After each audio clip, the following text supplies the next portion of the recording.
ದಿನ ಅಪ್ಪಿತಪ್ಪಿಯೂ ಕೂಡ ಈ ತರಕಾರಿಗಳನ್ನಾಗಲಿ ಈ ಪದಾರ್ಥಗಳನ್ನಾಗಲಿ ಸೇವನೆಯನ್ನು ಮಾಡಬೇಡಿ, ಅಂದರೆ ತಿನ್ನಬೇಡಿ. ಯಾಕಂದರೆ ಈ ಪದಾರ್ಥಗಳು ಈ ತರಕಾರಿಗಳು ನಿಮಗೆ ದಾರಿದ್ರ್ಯವನ್ನು ತಂದಿಡುತ್ತದೆ, ಕಷ್ಟಗಳಿಗೆ ಗುರಿಯಾಗಿಸುತ್ತದೆ ಅಂತಾನೆ ಹೇಳಲಾಗುತ್ತೆ. ಅಮಾವಾಸ್ಯೆಯಲ್ಲಿ ಒಂದಿಷ್ಟು ವಿಧಿವಿಧಾನಗಳಿವೆ. ಒಂದಷ್ಟು ಜನರು ಈ ದಿನ ಮನೆಯ ಬಾಗಿಲನ್ನು ಗುಡಿಸೋದಿಲ್ಲ, ರಂಗೋಲಿ ಇಡೋದಿಲ್ಲ, ತಲೆ ಸ್ನಾನ ಮಾಡೋದಿಲ್ಲ, ದೀಪಾರಾಧನೆ ಕೂಡ ಮಾಡೋದಿಲ್ಲ. ಅಂದರೆ ಆ ರೀತಿಯೆಲ್ಲ ನೀವು ಮಾಡಬಾರ್ದು. ನೀವು ಅಂದರೆ ಅವರವರ ವಂಶದಲ್ಲಿ ಬಂದಿರುವಂಥ ಪದ್ಧತಿಗಳನ್ನು ಒಂದಿಷ್ಟು ಪಾಲಿಸ್ತಾರೆ. ಆದರೆ ಮನೆಯಲ್ಲಿರುವ ದಾರಿದ್ರ್ಯಗಳನ್ನು ನಿವಾರಣೆ ಮಾಡಿಕೊಳ್ಬೇಕು, ಕಷ್ಟಗಳಿಂದ ನಾವು ಹೊರಬೇಕು ಅಂದರೆ ಅಮಾವಾಸ್ಯೆಗೆ ಸಂಬಂಧಪಟ್ಟಂಥ ಒಂದಿಷ್ಟು ನಿಯಮಗಳನ್ನು ನಾವು ಅನುಸರಿಸಲೇಬೇಕಾಗುತ್ತದೆ. ಅದರಲ್ಲಿ ಮುಖ್ಯವಾಗಿ ನಾವು ತಿನ್ನುವಂಥ ಆಹಾರ ಪದಾರ್ಥಗಳಲ್ಲಿ ನಾವು ಮಾಡಿಕೊಳ್ಬೇಕಾದ ನಿಯಮಗಳು. ಯಾಕಂದರೆ ನಮ್ಮ ದೇಹ ಚೈತನ್ಯದಾಯಕವಾಗಿರಬೇಕು, ಆರೋಗ್ಯದಾಯಕವಾಗಿರಬೇಕು ಅಂತಂದರೆ ಆಹಾರ ಪದಾರ್ಥಗಳ ಸೇವನೆ ಅಂದರೆ ನಾವು ಆಹಾರವನ್ನು ತಿನ್ನುವುದು ಬಹಳ ಮುಖ್ಯವಾಗುತ್ತದೆ. ನಮ್ಮ ಆರೋಗ್ಯ ವೃದ್ಧಿಯಾಗುವುದರ ಜೊತೆಗೆ ನಮ್ಮ ಆಯಸ್ಸನ್ನು ಕೂಡ ಹೆಚ್ಚಿಸಿ ಹಾಗೆ ನಮಗೆ ಸಂಪತ್ತು ಅಭಿವೃದ್ಧಿಯನ್ನು ತಂದು ಕೊಡುವಂಥ ಒಂದಷ್ಟು ಆಹಾರ ಪದಾರ್ಥಗಳನ್ನು ಮಾತ್ರ ನಾವು ತಿನ್ನಬೇಕಾಗುತ್ತದೆ. ಈ ದಿನ ನಾವು ಅಪ್ಪಿತಪ್ಪಿಯೂ ಕೂಡ ತಿನ್ನಲೇಬಾರದಂಥ ಒಂದಷ್ಟು ಆಹಾರ ಪದಾರ್ಥಗಳು ಯಾವುವು ಅನ್ನೋದನ್ನು ಈ ವಿಡಿಯೋದಲ್ಲಿ ಸಂಪೂರ್ಣವಾಗಿ ತಿಳಿದುಕೊಳ್ಳೋಣ. ಸ್ನೇಹಿತರೆ, ವಿಡಿಯೋವನ್ನು ಪೂರ್ತಿಯಾಗಿ ನೋಡಿ. ಈ ವಿಡಿಯೋ ಉಪಯುಕ್ತವಾಗಿದ್ದರೆ ವಿಡಿಯೋಗೆ ಲೈಕ್ ಕೊಟ್ಟು, ಹೊಸಬರಾಗಿದ್ದರೆ ಸಬ್ಸ್ಕ್ರೈಬ್ ಮಾಡಿಕೊಳ್ಳಿ. ಎಲ್ಲರೂ ಭಕ್ತಿಯಿಂದ ಓಂ ಶ್ರೀ ಮಹಾಲಕ್ಷ್ಮಿ ನಮಃ ಅಂತ ಕಮೆಂಟ್ ಮಾಡಿ. ಸ್ನೇಹಿತರೆ, ಅಮಾವಾಸ್ಯೆಗೆ ತಕ್ಕಂತಹ ಒಂದಷ್ಟು ವಿಧಿವಿಧಾನಗಳಲ್ಲಿ ಮುಖ್ಯವಾಗಿ ನಾವು ಈ ದಿನ ಶುಭ್ರವಾಗಿರಬೇಕು. ಒಳ್ಳೆಯ ಮನಸ್ಸಿನಲ್ಲಿ ಈ ದಿನ ಬೆಳಿಗ್ಗೆ ಬೇಗ ಎದ್ದು ಶುಭ್ರದಿಂದ ಅಂಗಳವನ್ನೆಲ್ಲ ಶುದ್ಧಗೊಳಿಸಿಕೊಳ್ಳಬೇಕು, ರಂಗೋಲಿಯನ್ನು ಇಡಬೇಕು, ಮನೆಯನ್ನು ಶುಭ್ರಗೊಳಿಸಿಕೊಳ್ಬೇಕು, ತಲೆ ಸ್ನಾನವನ್ನು ಮಾಡಬೇಕು. ತಲೆ ಸ್ನಾನವನ್ನು ಈ ದಿನ ಮಾಡಿದ್ವಿ ಅಂದರೆ ದಾರಿದ್ರ್ಯ ನಿವಾರಣೆಯಾಗುತ್ತದೆ. ನಾವು ಅಮಾವಾಸ್ಯೆ ಅಂತಂದ್ರೇ ಒಂದಷ್ಟು ನಿಯಮಗಳನ್ನು, ಒಂದಷ್ಟು ತಂತ್ರಗಳನ್ನು, ಒಂದಷ್ಟು ಪೂಜೆ ಪುನಸ್ಕಾರಗಳನ್ನು ನಾವು ಆಚರಿಸಬೇಕು. ಯಾಕೆಂದರೆ ನಮ್ಮ ಸಮಸ್ಯೆಗಳಿಂದ ನಾವು ಹೊರಬರಬೇಕು ಅಂದರೆ ಅಮಾವಾಸ್ಯೆ ದಿನ ಸಾಮಾನ್ಯವಾಗಿ ಪಿತೃದೋಷಗಳನ್ನು ನಿವಾರಣೆ ಮಾಡಿಕೊಳ್ಳೋದಕ್ಕೆ ಪಿತೃ ಕಾರ್ಯಗಳನ್ನು ಮಾಡುವಂಥದ್ದನ್ನು ನೋಡಿರ್ತೀವಿ. ಅಮಾವಾಸ್ಯೆ ಈ ದಿನ ಅಪ್ಪಿತಪ್ಪಿಯೂ ಈ ಪದಾರ್ಥಗಳನ್ನು ಯಾವುದೇ ಕಾರಣಕ್ಕೂ ತಿನ್ನಬೇಡಿ. ಒಂದು ಮನೆಯಲ್ಲಿ ಗೃಹಿಣಿಗೆ ಆ ಇಡೀ ಕುಟುಂಬ ಅವಲಂಬನೆಯಾಗಿರುತ್ತದೆ. ಆ ಗೃಹಿಣಿ ಮಾಡುವಂಥ ಶುದ್ಧವಾದ ಆಹಾರ ಪದಾರ್ಥಗಳನ್ನು ಮನೆ ಮಂದಿಯೆಲ್ಲ ಸೇವನೆ ಮಾಡ್ತಾರೆ. ಹಾಗಾಗಿ ಈ ಒಂದು ತಪ್ಪುಗಳನ್ನು ಮಾಡೋದ್ರಿಂದ ಮನೆ ಮಂದಿಗೆಲ್ಲ ತೊಂದರೆಗಳುಂಟಾಗುವಂಥ ಸಾಧ್ಯತೆ ಇರುತ್ತೆ. ಹಾಗಾಗಿ ಗೃಹಿಣಿಯರು ಎಚ್ಚರಿಕೆಯಿಂದ ಯಾವ ಆಹಾರವನ್ನು ಈ ದಿನ ಸೇವನೆ ಮಾಡಬೇಕು, ಯಾವ ಆಹಾರವನ್ನು ಸೇವನೆ ಮಾಡಬಾರ್ದು ಅನ್ನೋದನ್ನು ಅರಿತು ಈ ದಿನ ಅಡುಗೆಯನ್ನು ಮಾಡಿಕೊಂಡು ಸೇವನೆ ಮಾಡಿದರೆ ಖಂಡಿತವಾಗಿ ನಿಮ್ಮ ಆರೋಗ್ಯ ವೃದ್ಧಿಯಾಗೋದ್ರ ಜೊತೆಗೆ ಹಣಕಾಸು ವೃದ್ಧಿಯಾಗುತ್ತದೆ, ಕೇಡು ಕಷ್ಟಗಳು ದೂರವಾಗುತ್ತದೆ, ನೆಮ್ಮದಿ ಸುಖ ಸಂತೋಷ ತುಂಬಿ ತುಳುಕುತ್ತದೆ. ಸ್ನೇಹಿತರೆ, ನಾವು ಮುಖ್ಯವಾಗಿ ಈ ಆಹಾರ ಪದಾರ್ಥಗಳನ್ನು ಸೇವನೆ ಮಾಡಬಾರ್ದು. ಅದರಲ್ಲಿ ಮಾಂಸಾಹಾರವನ್ನು ಈ ದಿನ ಯಾವುದೇ ಕಾರಣಕ್ಕೂ ನೀವು ಸೇವನೆ ಮಾಡಬೇಡಿ. ಮನೆಯಲ್ಲಿ ನಿಷ್ಠೆ ನಿಯಮದಿಂದ ಪೂಜೆ ಪುನಸ್ಕಾರವನ್ನು ಈ ದಿನ ಮಾಡಿದ್ದೀರಾ ಅಂದರೆ ಸ್ವಲ್ಪ ನಾವು ಈ ಕಟ್ಟುನಿಟ್ಟು ನಿಯಮಾವಳಿಗಳನ್ನು ಪಾಲಿಸಬೇಕು. ಯಾಕಂದರೆ ಪೂಜೆ ನಮಗೆ ಫಲವನ್ನು ಕೊಡಬೇಕು, ಸಿದ್ಧಿಸಬೇಕು ಅಂದರೆ ಒಂದಷ್ಟು ನಿಯಮಗಳನ್ನು ನಾವು ಪಾಲಿಸಲೇಬೇಕಾಗುತ್ತದೆ. ಅದರಲ್ಲಿ ಮಾಂಸಾಹಾರ ಮೊಟ್ಟೆ ಆಗಿರಬಹುದು, ಚಿಕನ್ ಆಗಿರಬಹುದು ಅಥವಾ ಮಟನ್ ಆಗಿರಬಹುದು, ಯಾವುದೇ ಆಗಿರಬಹುದು, ನಾನ್ ವೆಜ್ಜನ್ನು ಈ ದಿನ ಯಾವುದೇ ಕಾರಣಕ್ಕೂ ತಿನ್ನಬೇಡಿ. ಮಾಂಸಾಹಾರವನ್ನು ಈ ದಿನ ಸೇವನೆ ಮಾಡಿದ್ರಿ ಅಂದರೆ ಸಾಕಷ್ಟು ದೋಷಗಳಿಗೆ ಗುರಿಯಾಗ್ತೀರಾ. ಚರ್ಮ ಸಂಬಂಧಿತ ಕಾಯಿಲೆಗಳನ್ನು ತಂದುಕೊಳ್ತೀರಾ. ಹಾಗೆ ಮನೆಯಲ್ಲಿ ಶಾಂತಿ ವಾತಾವರಣವನ್ನು ಕಳೆದುಕೊಳ್ತೀರಾ. ದಾಂಪತ್ಯದಲ್ಲಿ ತೊಂದರೆಗಳನ್ನು ಅನುಭವಿಸ್ತೀರಾ ಅಂತಾನೆ ಹೇಳಲಾಗುತ್ತೆ. ಹಾಗಾಗಿ ಈ ಒಂದು ದಿನ ಮಾಂಸಾಹಾರವನ್ನು ಸೇವನೆ ಮಾಡಬೇಡಿ. ಇನ್ನು ಎರಡನೆಯದಾಗಿ ಸ್ನೇಹಿತರೆ, ಈ ದಿನ ತೊಗರಿ ಬೇಳೆಯನ್ನು ಸೇವನೆ ಮಾಡಬಾರ್ದು. ಬೇಳೆಯಿಂದ ಮಾಡಿಕೊಳ್ಳುವಂಥ ಪಪ್ಪು ಸಾರಾಗಿರಬಹುದು, ಬೇಳೆ ಸಾರಾಗಿರಬಹುದು, ಇದನ್ನು ಮಾಡಿಕೊಳ್ಬೇಡಿ. ಯಾಕಂದರೆ ಒಂದಷ್ಟು ಬೇಳೆಗಳು ಗ್ರಹಗಳಿಗೆ ಅಂಕಿತವಾದಂಥವು. ಹಾಗಾಗಿ ತೊಗರಿ ಬೇಳೆ, ಹೆಸರು ಬೇಳೆಯನ್ನು ಉಪಯೋಗಿಸಿಕೊಂಡು ನೀವೇನಾದರೂ ಸಾರು ಮಾಡ್ತಾ ಇದ್ದೀರಾ, ಪಪ್ಪು ಥರ ಮಾಡ್ತಾ ಇದ್ದೀರಾ ಅಂದರೆ ಅದನ್ನು ಕೂಡ ನೀವು ಮಾಡೋದಕ್ಕೆ ಹೋಗಬೇಡಿ. ಈ ದಿನ ಈ ತೊಗರಿ ಬೇಳೆಯನ್ನು ಸೇವನೆ ಮಾಡಬಾರ್ದು ಅಂತ ಹೇಳಲಾಗುತ್ತೆ. ಇನ್ನು ಮೂರನೇ ಪದಾರ್ಥ ಅಂದರೆ ಎಳ್ಳು. ಈ ದಿನ ಎಳ್ಳನ್ನು ಮನೆಗೆ ತರೋದಾಗಲಿ, ಎಳ್ಳನ್ನು ಆಹಾರ ಪದಾರ್ಥದಲ್ಲಿ ಉಪಯೋಗಿಸಿಕೊಳ್ಳೋದಾಗಿರಲಿ, ಕಪ್ಪು ಎಳ್ಳಾಗಿರಬಹುದು, ಬಿಳಿ ಎಳ್ಳಾಗಿರಬಹುದು, ಎರಡರಲ್ಲಿ ಯಾವುದಾದರೂ ಸರಿಯೇ ಎಳ್ಳನ್ನು ಈ ದಿನ ಮನೆಗೆ ತರಬೇಡಿ, ಆಹಾರದಲ್ಲಿ ಉಪಯೋಗಿಸಿಕೊಳ್ಬೇಡಿ. ಈ ರೀತಿ ಮಾಡಿದರೆ ಅಂದರೆ ಶನಿ ದೋಷಕ್ಕೆ ಗುರಿಯಾಗ್ತೀರಾ. ದೋಷಗಳು, ಪಿತೃದೋಷಗಳು ನಿಮಗೆ ಕಾಡ್ತಾ ಹೋಗುತ್ತೆ. ಕಷ್ಟಗಳು ಅನ್ನೋದು ನಿಮಗೆ ಬಂದು ನಿಲ್ಲುತ್ತೆ. ಮನೆಯಲ್ಲಿ ಅಪಘಾತಗಳು, ಅನಾಚಾರಗಳು ಅಥವಾ ಆಕಸ್ಮಿಕ ಸಾವುಗಳಾಗುವಂಥ ಸಾಧ್ಯತೆ ಇರುತ್ತೆ ಅಂತ ಹೇಳ್ತಾರೆ. ಹಾಗಾಗಿ ಈ ದಿನ ಎಳ್ಳನ್ನು ಮನೆಗೆ ತರಬೇಡಿ ಸ್ನೇಹಿತರೆ. ಇನ್ನು 4ನೇ ಪದಾರ್ಥಗಳು ಅಂತಂದರೆ ಗೆಡ್ಡೆ ಗೆಣಸುಗಳು ಅಂತಾನೆ ಹೇಳ್ಬೋದು. ಆಲೂಗಡ್ಡೆ ಆಗಿರಬಹುದು ಅಥವಾ ಬೀಟ್ರೂಟ್ ಆಗಿರಬಹುದು, ಕ್ಯಾರೆಟ್ ಆಗಿರಬಹುದು, ಮೂಲಂಗಿ ಆಗಿರಬಹುದು. ಭೂಮಿಯಲ್ಲಿ ಹೂತು ಹೋಗಿರುವ ಆಹಾರ ಪದಾರ್ಥ ಗೆಡ್ಡೆ ಗೆಣಸು ಅಂತ ಏನು ಹೇಳ್ತೀವಿ ಸ್ನೇಹಿತರೆ, ಅದನ್ನು ನೀವು ಈ ದಿನ ತರಬೇಡಿ ಅಂತಾನೆ ನಮಗೆ ಶಾಸ್ತ್ರದಲ್ಲಿ ತಿಳಿಸ್ತಾರೆ. ಹಾಗಾಗಿ ಇದರ ಬಗ್ಗೆ ಸ್ವಲ್ಪ ಎಚ್ಚರಿಕೆಯನ್ನು ವಹಿಸ್ಕೊಳ್ಳಿ ಸ್ನೇಹಿತರೆ. ಇನ್ನು 5ನೇದಾದಂತಹ ಒಂದು ಪದಾರ್ಥ ಅಂತಾದರೆ ಕುಂಬಳಕಾಯಿ. ಈ ಕುಂಬಳಕಾಯಿ ಸಿಹಿ ಕುಂಬಳಕಾಯಿ ಆಗಿರಬಹುದು ಅಥವಾ ಬೂದು ಕುಂಬಳಕಾಯಿ ಅಂತೀವಿ ನೋಡಿ, ಅದಾಗಿರಬಹುದು. ಈ ಎರಡನ್ನೂ ಕೂಡ ಸೇವನೆ ಮಾಡಬೇಡಿ. ಒಂದಷ್ಟು ಜನ ಇತ್ತೀಚಿನ ದಿನಗಳಲ್ಲಿ ಕುಂಬಳಕಾಯಿಯ ಜ್ಯೂಸ್ನ ಪ್ರತಿನಿತ್ಯ ಸೇವನೆ ಮಾಡ್ತಾರೆ. ಆದರೆ ಈ ಅಮಾವಾಸ್ಯೆ ದಿನ ಕುಂಬಳಕಾಯಿಯನ್ನು ಸೇವನೆ ಮಾಡಬೇಡಿ. ಸಾಕಷ್ಟು ದೋಷಗಳನ್ನು, ದಾರಿದ್ರ್ಯಗಳನ್ನು ತಂದು ಕೊಟ್ಟು ಬಿಡ್ತಾರೆ ಅಂತಾನೆ ಹೇಳಲಾಗುತ್ತೆ. ಯಾಕಂದರೆ ಕುಂಬಳಕಾಯಿ ಈ ದಿನ ಸೇವನೆ ಮಾಡಿದರೆ ಅಂದರೆ ಪಿತೃದೋಷಗಳು ಹಾಗೆ ಜಾತಕ ದೋಷಗಳು ಹಾಗೆ ಸಮಸ್ಯೆಗಳು, ಶುಭ ಕಾರ್ಯಗಳು ಮನೆಯಲ್ಲಿ ಜರುಗೋದಿಲ್ಲ, ಕಷ್ಟಗಳು ಬರುತ್ತೆ ಅಂತಾನೆ ಹೇಳ್ತಾರೆ. ಹಾಗಾಗಿ ಕುಂಬಳಕಾಯಿಯನ್ನು ತಿನ್ನುವಂಥದ್ದು ಅಥವಾ ಸಿಹಿ ಕುಂಬಳಕಾಯಿಯಿಂದ ಮಾಡುವಂಥ ಪಲ್ಯಗಳನ್ನು, ಹಲ್ವಾವನ್ನು ತಿನ್ನುವಂಥದ್ದು, ಈ ರೀತಿಯಲ್ಲಿ ಎಲ್ಲ ಸ್ವಲ್ಪ ಈ ದಿನ ಅವಾಯ್ಡ್ ಮಾಡಿದರೆ ಬಹಳ ಒಂದು ಒಳ್ಳೆಯದಂತಾನೆ ಹೇಳಲಾಗುತ್ತೆ ಸ್ನೇಹಿತರೆ. ಈ ವಸ್ತುಗಳನ್ನೆಲ್ಲ ತಿನ್ನೋದಕ್ಕೆ ಹೋಗಬೇಡಿ. ಈ ದಿನ ಹಸಿರು ತರಕಾರಿಗಳನ್ನು ನೀವು ತಿನ್ಬೋದು, ಬೀನ್ಸ್ ತಿನ್ಬೋದು, ಸೊಪ್ಪುಗಳನ್ನು ತಿನ್ಬೋದು. ಈ ತರಹದ್ದನ್ನು ನೋಡಿಕೊಂಡು ನೀವು ಆಹಾರ ಪದಾರ್ಥಗಳನ್ನು ಎಚ್ಚರಿಕೆಯಿಂದ ಈ ದಿನ ಸೇವನೆ ಮಾಡಿ ಸ್ನೇಹಿತರೆ. ಹಾಗೆ ಈ ದಿನ ನೀವು ಅದೃಷ್ಟವನ್ನು ತಂದುಕೊಳ್ಬೇಕು, ಪಿತೃದೋಷಗಳನ್ನು ನಿವಾರಣೆ ಮಾಡಿಕೊಳ್ಬೇಕು ಅಂದರೆ ಕಾಗೆಗೆ ಒಂದು ಹಿಡಿಯುವಷ್ಟು ಅನ್ನವನ್ನು ನೀವು ಹಾಕಬೇಕಾಗುತ್ತೆ. ಕಾಗೆಗೆ ಈ ದಿನ ಒಂದು ಹಿಡಿ ಅನ್ನವನ್ನು ಹಾಕೋದ್ರಿಂದ ಶನಿದೋಷ ನಿವಾರಣೆಯಾಗುತ್ತೆ. ಹಾಗೆ ಪಿತೃಗಳ ರೂಪದಲ್ಲಿ, ನಮ್ಮ ಹಿರಿಯರ ರೂಪದಲ್ಲಿ ಕಾಗೆಗಳು ಮನೆ ಹತ್ರ ಬರ್ತಾವೆ ಅಂತಾನೆ ಹೇಳ್ತಾರೆ. ಹಾಗಾಗಿ ಪಿತೃಗಳು ಸಂತೃಪ್ತರಾಗಿ ಅಷ್ಟೈಶ್ವರ್ಯವನ್ನು ಕಲ್ಪಿಸಿಕೊಡ್ತಾರೆ. ನಿಮಗಿರುವಂತಹ ದೋಷಗಳನ್ನು ನಿವಾರಣೆ ಮಾಡ್ತಾರೆ ಅಂತಾನೆ ಹೇಳಲಾಗುತ್ತೆ. ಹಾಗಾಗಿ ಮನೆಯ ಬಳಿ ಕಾಗೆ ಬರ್ತಾ ಇದೆ ಅಂದರೆ ಅಂದು ಹಿಡಿ ಅನ್ನವನ್ನು ಈ ದಿನ ಇಟ್ಟರೆ ಒಳ್ಳೆಯದು.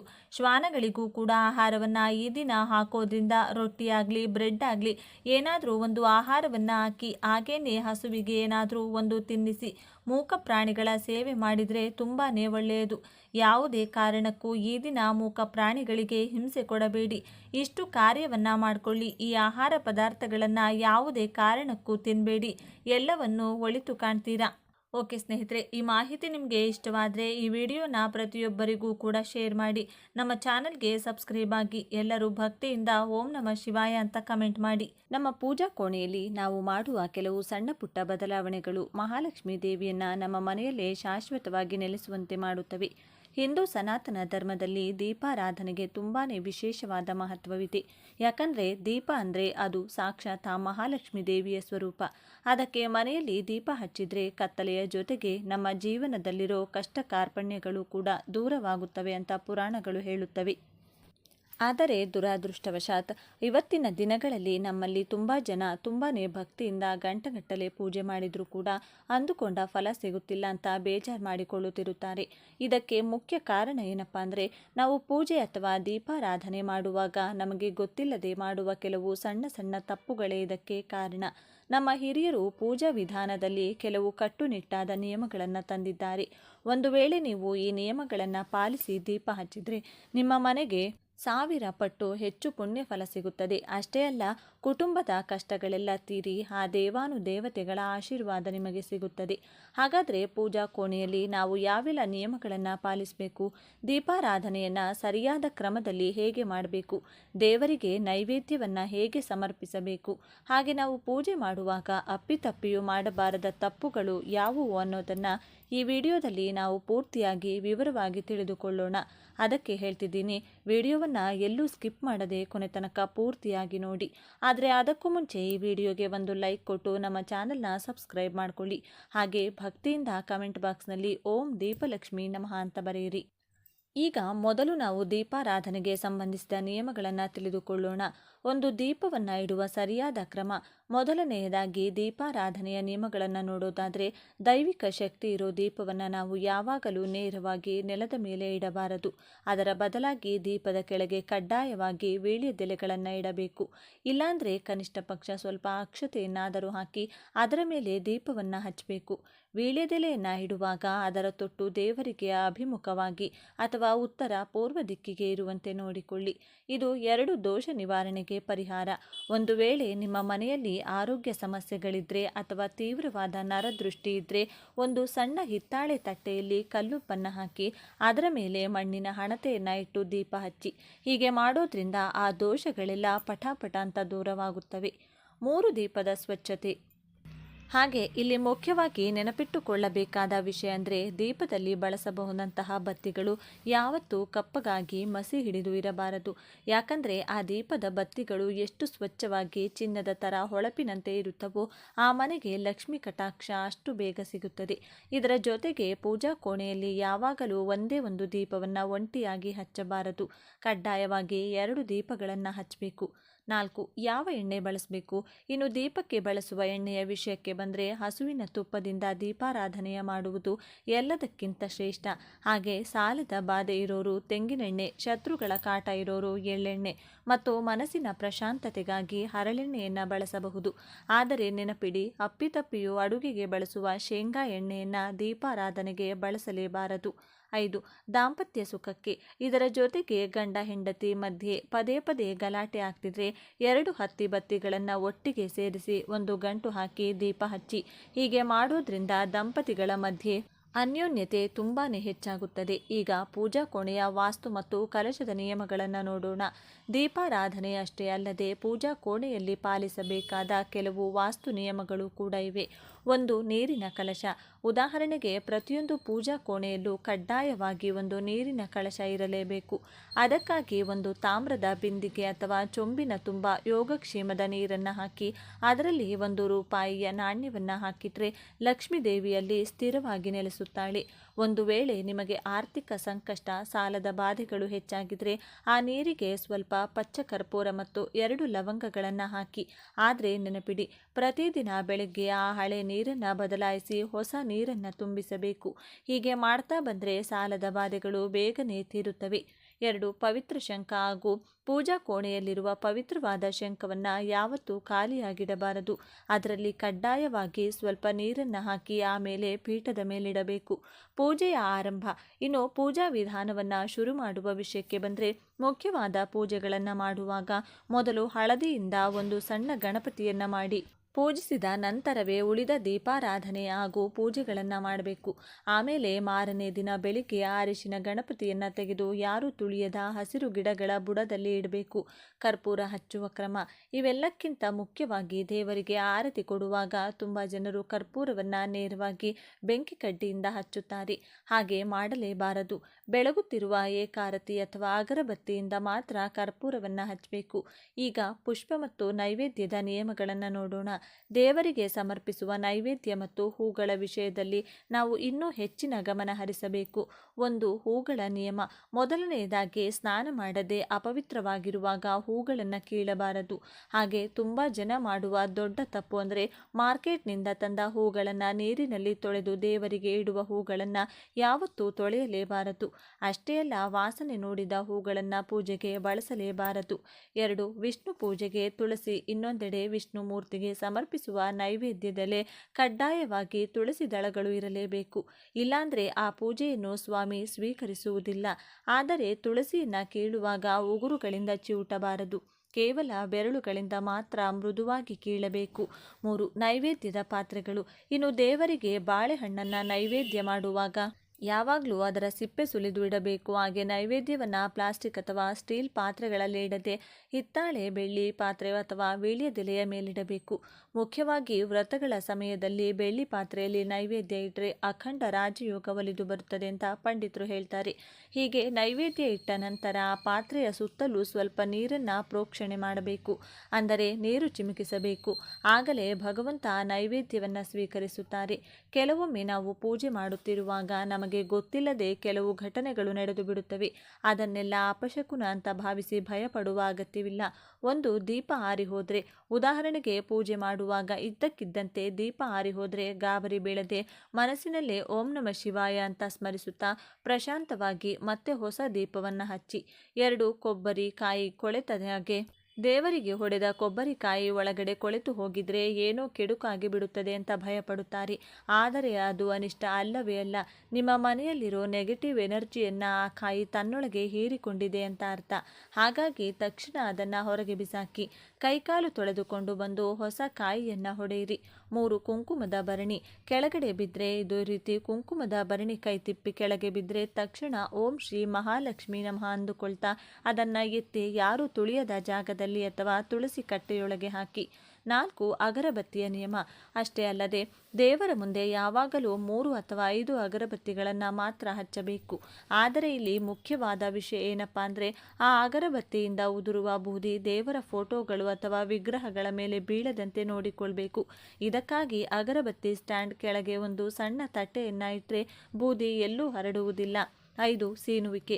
ಕೊನೆಯದಾಗಿ ಪೂಜೆ ಮಾಡುವಾಗ ಹಠಾತ್ತಾಗಿ ಸೇನು ಬಂದರೆ ಪೂಜೆಯನ್ನು ಅಲ್ಲೇ ನಿಲ್ಲಿಸಿ ತಕ್ಷಣ ಹೋಗಿ ಕೈಕಾಲು ಮುಖ ತೊಳೆದುಕೊಂಡು ಬಂದು ಮತ್ತೊಮ್ಮೆ ಪೂಜೆಯನ್ನು ಮುಂದುವರಿಸಬೇಕು. ಈಗ ಫೋಟೋಗಳ ದಿಕ್ಕು ಮತ್ತು ಪೂಜಾ ಕೋಣೆಯ ಅಂದದ ಬಗ್ಗೆ ಮಾತನಾಡೋಣ. ಪೂಜಾ ಕೋಣೆಯ ವಾಸ್ತು ವಿಷಯಕ್ಕೆ ಬಂದರೆ ಅಲಂಕಾರ ಎಷ್ಟು ಮುಖ್ಯವೋ ದಿಕ್ಕುಗಳು ಕೂಡ ಅಷ್ಟೇ ಮುಖ್ಯವಾಗುತ್ತವೆ. 1 ಫೋಟೋಗಳ ದಿಕ್ಕು. ದೇವರ ಫೋಟೋಗಳು ಯಾವತ್ತೂ ದಕ್ಷಿಣ ಮುಖವಾಗಿರಬಾರದು. ಅದು ಪೂರ್ವ ಅಥವಾ ಪಶ್ಚಿಮ ದಿಕ್ಕನ್ನು ನೋಡುತ್ತಿದ್ದರೆ ತುಂಬಾ ಒಳ್ಳೆಯದು. ಹಾಗೆ ವಿಘ್ನ ನಿವಾರಕ ಗಣೇಶ, ಲಕ್ಷ್ಮೀ ದೇವಿ ಮತ್ತು ಸರಸ್ವತಿ ದೇವಿಯನ್ನು ಒಂದು ಪೀಠದ ಮೇಲೆ ಇಟ್ಟು ಪೂಜಿಸಿದರೆ ಮಕ್ಕಳಿಗೆ ಒಳ್ಳೆಯ ವಿದ್ಯಾಬುದ್ಧಿ ಸಿಗುವುದರ ಜೊತೆಗೆ ಕುಟುಂಬಕ್ಕೆ ಅಷ್ಟೈಶ್ವರ್ಯಗಳು ಸಿಗುತ್ತವೆ. 2 ವಿಗ್ರಹಗಳನ್ನು ಇಡುವ ಕ್ರಮ. ಆದರೆ ನೆನಪಿಟ್ಟುಕೊಳ್ಳಿ, ದೇವರ ವಿಗ್ರಹಗಳು ಒಂದಕ್ಕೊಂದು ಎದುರು ಬದುರಾಗಿರುವಂತೆ ಅಥವಾ ಬಾಗಿಲಿನ ಹಿಂದೆ ಅಡಗಿಸಿಟ್ಟ ಹಾಗೆ ಅಪ್ಪಿತಪ್ಪಿಯೂ ಇಡಬಾರದು. ಹಾಗಿದ್ರೆ ಮನೆಯಲ್ಲಿ ಪದೇ ಪದೇ ಗಲಾಟೆಗಳಾಗುತ್ತವೆ. ಇದರ ಜೊತೆಗೆ ಭಿನ್ನವಾಗಿರುವ ವಿಗ್ರಹಗಳು, ಗ್ಲಾಸ್ ಒಡೆದಿರುವ ಫೋಟೋಗಳು ಅಥವಾ ಉಗ್ರ ರೂಪದಲ್ಲಿರುವ ಕಾಳಿಕಾದೇವಿ, ಉಗ್ರ ನರಸಿಂಹಸ್ವಾಮಿ ಫೋಟೋಗಳನ್ನು ಗೃಹಸ್ಥರು ಮನೆಯಲ್ಲಿಟ್ಟು ಪೂಜಿಸಬಾರದು. 3 ಬೆಳಕಿನ ವ್ಯವಸ್ಥೆ. ಇನ್ನು ನಿಮ್ಮ ಪೂಜಾ ಕೋಣೆಯನ್ನು ಯಾವತ್ತೂ ಕತ್ತಲಾಗಿಡಬೇಡಿ. ರಾತ್ರಿ ವೇಳೆಯಲ್ಲೂ ಅಲ್ಲಿ ಬೆಳಕಿರುವಂತೆ ಒಂದು ಸಣ್ಣ 0 ಬಲ್ಬ್ ಹಾಕಿಡಿ.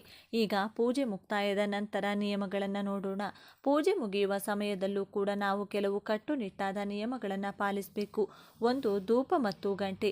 ಮುಖ್ಯವಾಗಿ ದೇವರಿಗೆ ಸಾಂಬ್ರಾಣಿ ಧೂಪ ಹಾಕುವಾಗ ಕಡ್ಡಾಯವಾಗಿ ಗಂಟೆಯನ್ನು ಬಾರಿಸಲೇಬೇಕು.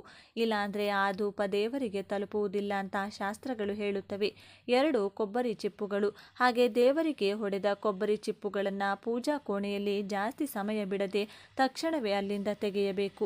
ಇಲ್ಲದಿದ್ದರೆ ಅವು ನೆಗೆಟಿವ್ ಎನರ್ಜಿಯನ್ನು ಆಕರ್ಷಿಸುತ್ತವೆ.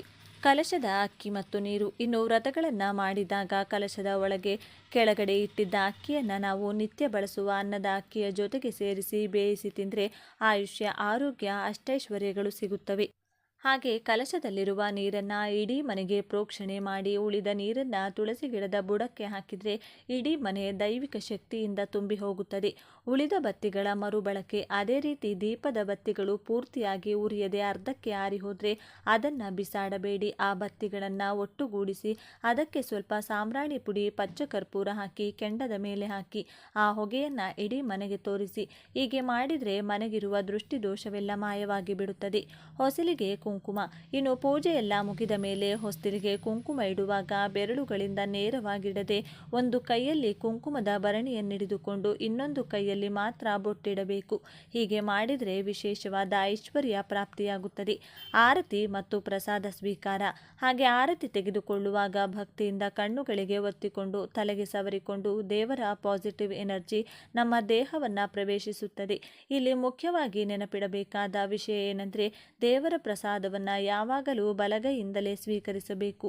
ಅಪ್ಪಿತಪ್ಪಿಯೂ ಎಡಗೈಯಿಂದ ತಗೊಂಡ್ರೆ ನಾವು ಮಾಡಿದ ಪುಣ್ಯವೆಲ್ಲ ಹೊರಟು ಹೋಗುತ್ತದೆ. ಪೂಜೆಯ ಸಮರ್ಪಣೆ.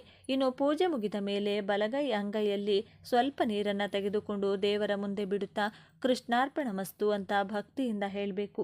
ಅದೇ ರೀತಿ ಪೂಜಾ ಕೋಣೆಯಿಂದ ಹೊರಗೆ ಬರುವಾಗ ದೇವರಿಗೆ ಬೆನ್ನು ತೋರಿಸದೆ 2 ಹೆಜ್ಜೆ ಹಿಂದಿಟ್ಟು ಆಮೇಲೆ ಬರಬೇಕು. ಕೊನೆಯದಾಗಿ ಒಂದು ಮಾತು, ಮನೆಯಲ್ಲಿ ಪದೇ ಪದೇ ಜಗಳಗಳಾಗ್ತಿದ್ರೆ ಬೆಳಿಗ್ಗೆ ಮತ್ತು ಸಾಯಂಕಾಲ ಸಾಂಬ್ರಾಣಿ ಧೂಪವನ್ನು ಹಾಕಿ. ಇದರಿಂದ ನೆಗೆಟಿವ್ ಎನರ್ಜಿ ದೂರವಾಗಿ ಮನಸ್ಸಿಗೆ ಪ್ರಶಾಂತತೆ ಸಿಗುತ್ತದೆ.